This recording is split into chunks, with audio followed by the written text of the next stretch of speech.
Okay, time again for another video presentation. Last time we talked about static electricity, and this time we're going to talk about electric current. So we mentioned last time that it's the movement of electrons that really is the flow of electricity. And that's a pretty basic way of saying it, that electric current is the flow of electrons. It's not really true. What it is a chain reaction of electrons bumping into each other, but we can look at it as the flow of electrons. That's a convenient way of looking at it. Alright, so electric current, how much flow of electricity do we have? How much electrons are going on? Electric current is measured in amperes, so A is the unit for electron, amperes.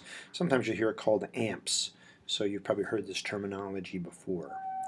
Alright, and this amperes is about charges and how much charge goes by. So in a way you could look at it as like the flow of a river. How many charges go by per second in this case instead of water going by, it's charges going by. So 1 ampere is 1 coulomb per second. We talked about coulombs last time as being the unit of electric charge.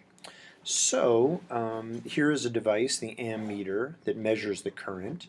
And we'll be looking at some of these in class. And there you have it. So an ammeter is something that will measure the current. And we are now so evolved here with electricity that there are all kinds of appliances that are going to be used that run on electricity that'll give us all kinds of stuff. Yeah, from popcorns to toast to vacuum cleaners. Well, I think you're all very much aware of how electricity affects our lives. Don't you think about it as much, but there are electric signals that are going around in our brains too. So it's electric signals that really give us the impulses to think about the smells that we have or the sights that we see. So our brain is pretty wired up with electric signals as well. So yeah, electricity has something to do with us in a lot of different ways. Alright, so a circuit is going to be something that supplies a steady current, and the next video that we have will talk about circuits, but just getting the idea here that a circuit is something that will supply a current. And remember again that this flow of electrons can get some work done for you. There's a force involved, so there can be work done. And that's a pretty great discovery that people made. It's voltage that drives the current around the circuit. It's the negative being pushed away from the negative and drawn to a positive. And that's what the voltage is all about. So here you can see in a simple battery, you've got a negative side and a positive side.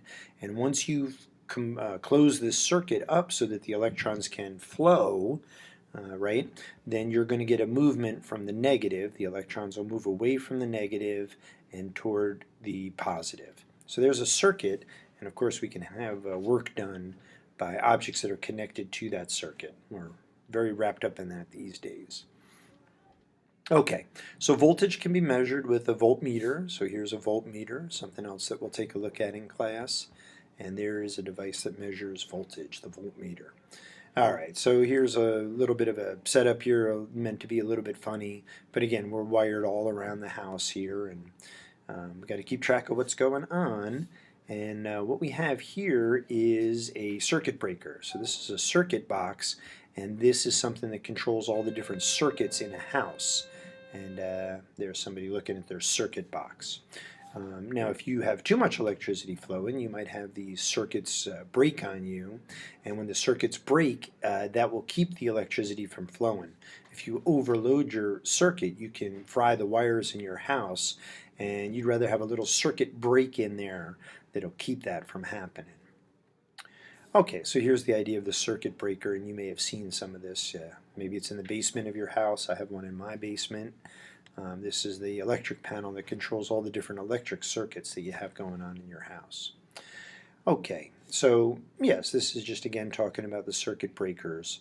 And again, if the circuit breaker will trip if it senses that there's too much current going through, and that circuit breaker is set to break, you know, to turn off or open up the circuit so the electricity can't flow before, hopefully, your wires are destroyed, because that would be very costly. Circuit breakers have a sensor in them, but they used to use fuses more, and in your car you probably still have some fuses. And the idea of fuses is they're pieces of metal that'll melt, and these will melt if there's too much current, but they're metal that will melt before the wiring in your house will melt, or the wiring in your car will melt. And that's a way of protecting your circuits. This is what the fuses look like. I still have a fuse box in my house, so I have a combination of circuit breakers and fuses. In older houses, you'd have a fuse box probably. And this is what they look like up close, and the ones in your car are probably like this, but there's a small piece of metal in there, and once that melts, you replace your fuse, but that's better than replacing the entire wiring. Okay, so yeah, don't overload your circuits, I guess is what this picture is letting you know. Alright, so let's see. There is a resistance to the flow of electrons. The resistance in an electric circuit is, I guess you could relate it to friction, the idea that there's a resistance to this flow, and that depends on the material.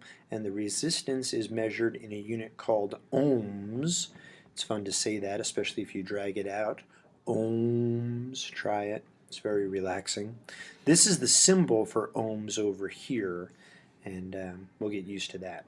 Here's Ohm's Law. Did I mention how much fun that is to say? Ohm's Law, there it is. Well, current is measured in amperes, but it's represented by the letter I. So I here is for the current, and it should make some sense that the voltage is on the top of the equation, on top of the fraction over here. Because the bigger the voltage, the more the driving force for the current. And resistance ends up on the bottom of the fraction, because the greater the resistance, the greater the resistance, the less the current will be. So this is Ohm's Law, and we'll apply this in a bunch of situations. Okay, so yeah, here again is telling you that the current, the symbol for current is I, the symbol for voltage is V, and the symbol for resistance is an R. And there's Ohm's Law, very valuable law. We'll apply that in a bunch of different ways. Okay, so how about this one? Power is how fast we do work. We know that from earlier in the year. So power is work divided by time.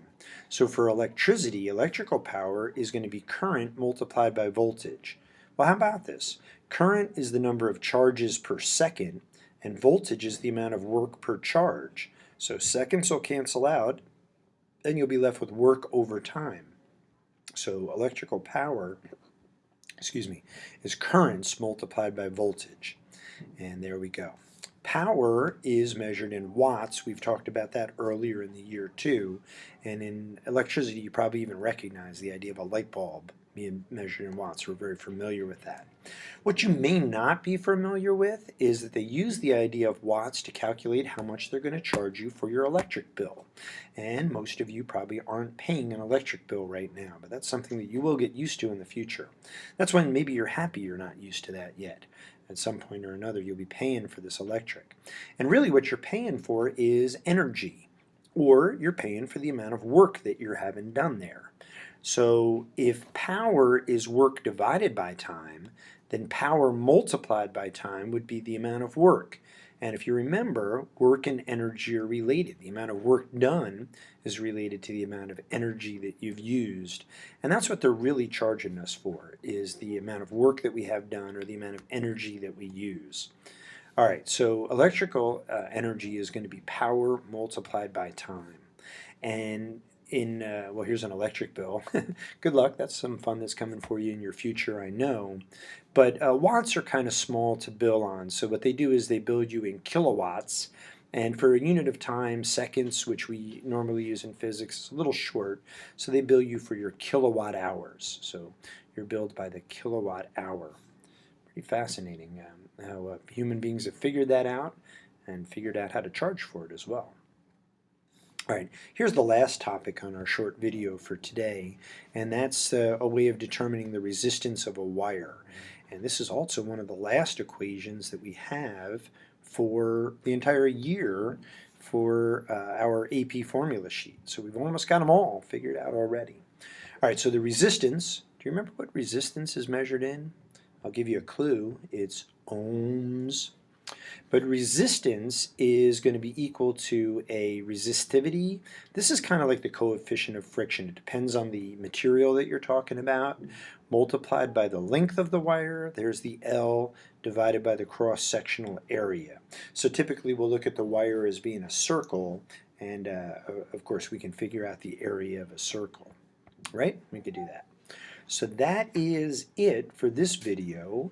We'll have some problems to try in class, and if you have any questions, bring them to class with you, and I'll look forward to seeing you there. Oh, as a parting glance here, here's where we're going. These are electric circuits, but we'll leave the discussion of figuring out what's going on with an electric circuit for the next video. Okay, thanks for watching.